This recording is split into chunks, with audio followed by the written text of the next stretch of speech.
आपका स्वागत है हमारे स्टडी देसी चैनल में।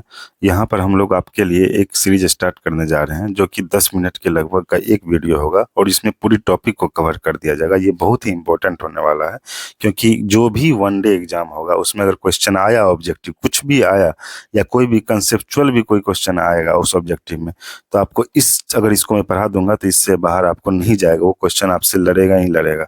तो चलिए स्टार्ट करते हैं। आप लास्ट तक बने रहें इस वीडियो में, तभी फायदा होगा। इसको पढ़ने का तरीका मैं आपको तुरंत बता देता हूँ, जिसके आधार पे आप इसको देखना उसी तरीके से। पहला क्या करना, आप पहले इसको एक बार देख लो, पूरी वीडियो को एक बार में देखो।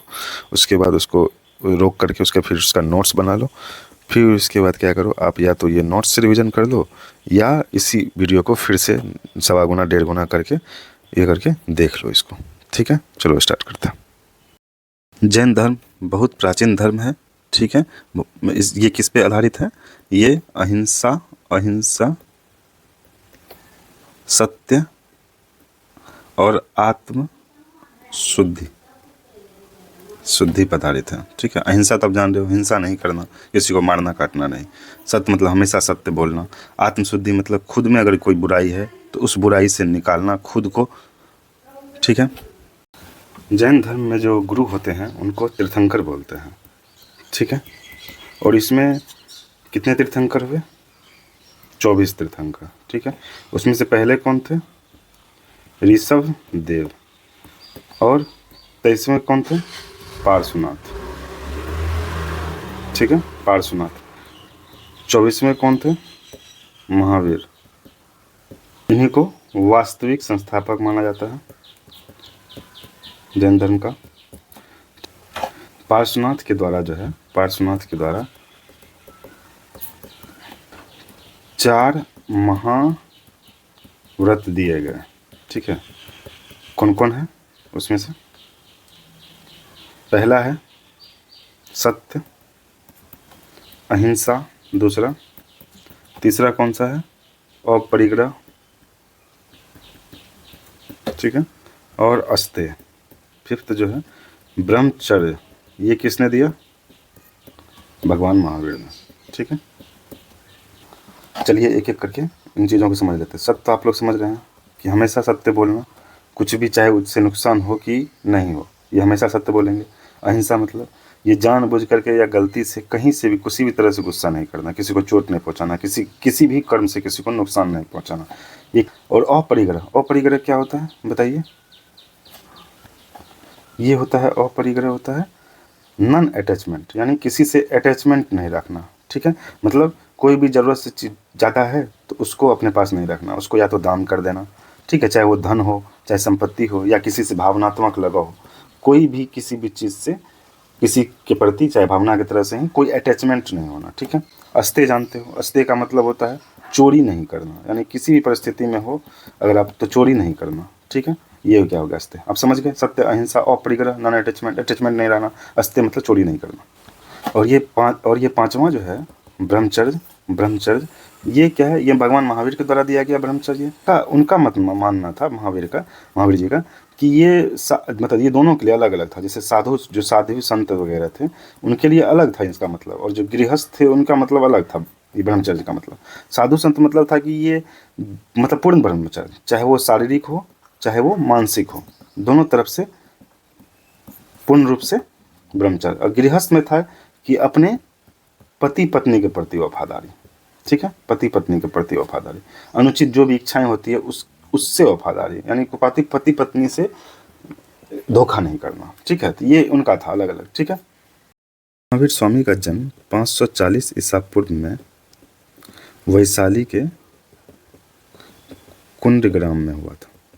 ठीक है, ये ज्ञात्रिक कुल से संबंधित थे। ठीक है, ज्ञात्रिक कुल से। इनके पिता का नाम सिद्धार्थ था, इनके माता का नाम त्रिशला था, इनके बचपन का नाम वर्धमान था। ठीक है, और ये इनके एक भाई थे नंदीवर्धन के ही आदेश से ये गृह त्याग किए और निकल गए अपने ज्ञान की खोज में। और ये वहाँ से गए एक जगह जो कि जिसका नाम है जुम्भिक ग्राम। ठीक है, कहीं पे जम्भिक ग्राम भी मिलेगा, कहीं पे जुम्भिक ग्राम भी मिलेगा। ये कहाँ पे है? रिजू पालिका नदी के पास है। ठीक है। और ये नदी के पास एक साल का पेड़ था, गांव में आप लोग सुने होंगे साल सखुआ, साल का पेड़ था। उस साल के पेड़ के नीचे ही ये तपस्या की, 12 साल के लगभग में कठोर तपस्या, और इनको ज्ञान की प्राप्ति हुई।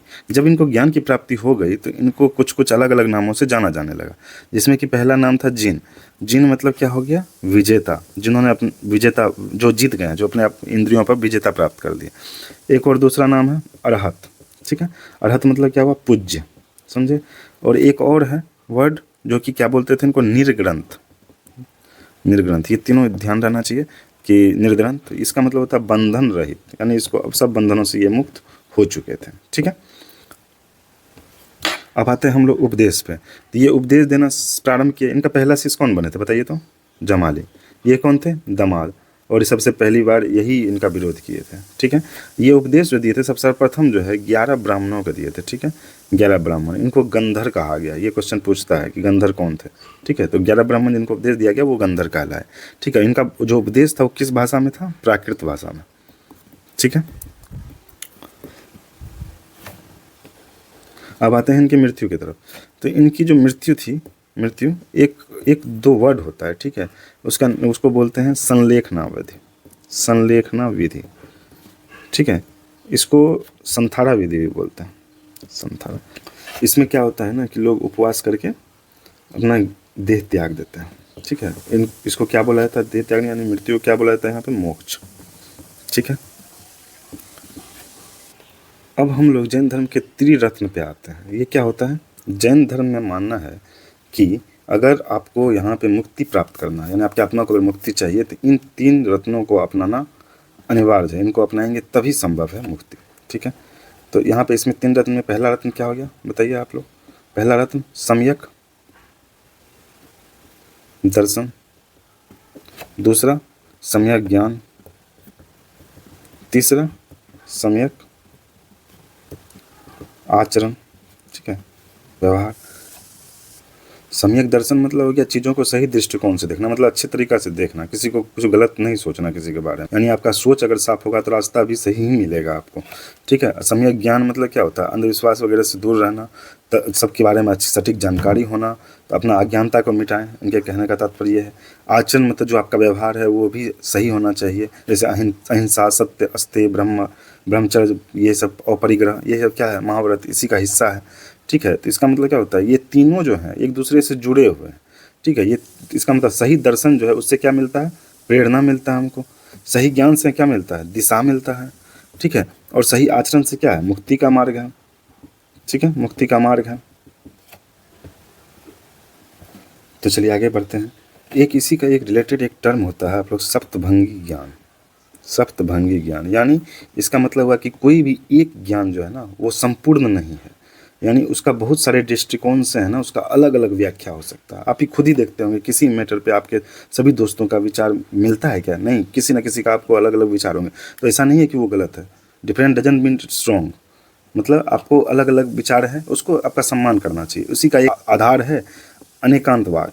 जैन धर्म जो है 2 चीज़ों पे भी विश्वास रखता है, एक है कर्म फल, यानी कर्म करोगे तो कर्म का फल मिलेगा जरूर, और दूसरा है क्या, पुनर्जन्म, यानी अगर आप अच्छा कर्म करोगे तो अगले जन्म में अच्छा जन्म मिलेगा, ठीक है। और ये जैन धर्म के अनुसार प्रत्येक जो वस्तु है, जो भी वस्तु है, जैसे हम लोग हिंदू धर्म में भी देखते हैं कि भगवान विष्णु बोलते हैं हर एक चीज़ में भगवान है, कण कण में भगवान, उसी तरह इनका भी कहना था कि हर एक वस्तु में आत्मा होता है और एक शरीर में एक से अधिक आत्मा भी हो सकता है। आपको अब मैं जैन संगतियाँ बताऊँगा, ये बहुत ही इंपॉर्टेंट है, इससे डायरेक्टली क्वेश्चन आते हैं सीधा 1 लाइन में, तो ये बहुत ही इंपॉर्टेंट है, इसको ध्यान से देखिएगा। एक कहानी मैं सुनाता हूँ आप लोगों को। क्या हुआ कि यहाँ पर जो पाटलिपुत्र का क्षेत्र था, यहाँ पे क्या हुआ कि सूखा पड़ गया। तो ये जो जैन लोग थे, ये लोग क्या हुआ कि कुछ लोग चले गए कर्नाटक की तरफ, श्रवणबेलगोला की तरफ, और कुछ लोग यहीं पे स्थिर रह गए, ठीक है। फिर उसके बाद जब अकाल ख़त्म हुआ तो वो लोग वापस आए यहाँ, वहाँ से, और यहाँ आए तो फिर एक दोनों में मतभेद हो गया उसके बाद। लेकिन उस समय में क्या हुआ कि एक मीटिंग्स हुई इसी जैन धर्म को लेकर के, तो पहली बहुत संगति हुई, इसी को संगति बोलते हैं। ये चंद्रगुप्त मौर्य के टाइम में हुआ था, ठीक है। तो ये इस टाइम में ही ये दोनों बैच में पार्टीशन हो गया, तो इसी टाइम में 2 भागों में विभाजित हो गया। कौन सा, ये जैन धर्म, ये किसमें, श्वेतांबर और दिगंबर में, ठीक है, श्वेतांबर और दिगंबर में, ठीक है। और इसमें जो पहला बहुत संगति हुआ ये कहाँ पे हुआ था, पाटलिपुत्रा में। स्थूलभद्र थे इसके अध्यक्ष, उपाध्यक्ष कौन थे? भद्रबाहु, ठीक है।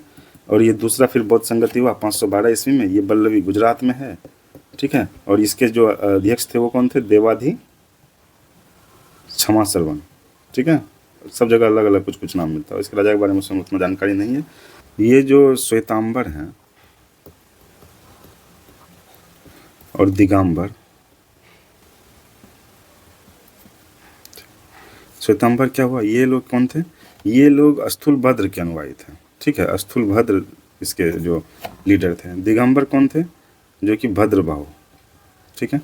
श्वेतांबर नाम से ही क्या पता चल रहा है कि ये लोग श्वेत वस्त्र पहनते थे, ठीक है। श्वेत वस्त्र पहनते थे और ये लोग सुधारवादी थे, यानी विश्वास करते थे कि जो है कुछ भी, जो भी उसमें बुराइयां हैं उसको सुधार किया जाए। और ये वस्त्र का त्याग नहीं किया, यानी ये लोग कपड़े पहन के रहते थे, ठीक है। और ये रूढ़िवादी नहीं थे। दिगंबर क्या था? ये रूढ़िवादी टाइप के आदमी थे, यानी जो महावीर की जो टीचिंग्स है ना उसी पर विश्वास करते, उसमें कुछ सुधार के लिए ये लोग तत्पर नहीं थे। और इसी में ये लोग क्या किए कि जो जीवों की हत्या ना हो इसके लिए बहुत ये कठोर तपस्या करते हैं, मतलब उस तरह से। और ये नंगे रहते हैं, ठीक है, ये नंगे रहते हैं और ये भद्रबाहु के अनुयायी हैं। श्वेतांबर दिगंबर में दोनों में अंतर समझ गए, ठीक है। और एक बात और है, जो द्वितीय संगति यहाँ पे हम लोगों ने देखी, यहीं पर एक आगम साहित्य जो आप जानते होंगे जैन साहित्य है, ठीक है, आगम साहित्य, ये इसका संकलन हुआ, ठीक है, संकलन हुआ। तो चलिए, ये लगभग में जितने भी पॉइंट्स हो सकते हैं, जो भी क्वेश्चंस होगा इससे रिलेटेड, जो भी पूछ सकता है ऑनलाइनर टाइप का, वो सब मैंने इसमें कवर कर दिया।